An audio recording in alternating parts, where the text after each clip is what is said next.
食管癌术后咳嗽可以说是每个人都面临的问题。大家都知道，食管癌它不仅切除了肿瘤，还把这个食管胃交界部的贲门也给切除了。这个贲门起的作用呢，就是可以允许我们的食物、水只进不出。但是这个贲门去掉以后，我们的消化道从口咽部一直到胃，完全成一个管型了。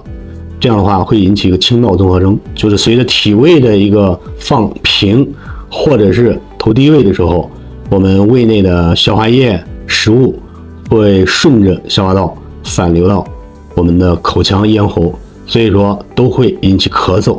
这种咳嗽会往往伴随着粘条啊，或者是白色的粘稠物啊，这往往就是胃液的一个反流。基于食管癌的这种手术方法，所以说反流是每一个人都可以遇到的。那么我们通常就会告诉患者，出院以后睡觉一定要垫高不能再平躺。那么餐后呢，一定要运动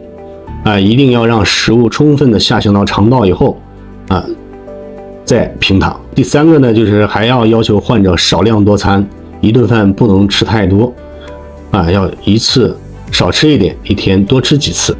那只有等这种消化道的功能，像我们的迷走神经的功能重建以后，那么下排的功能加强、反流减少的情况下才有可能恢复正常的进食，或者是放低我们躺的一个角度。所以说咳嗽是每个人都会遇到的，不用担心，只要采取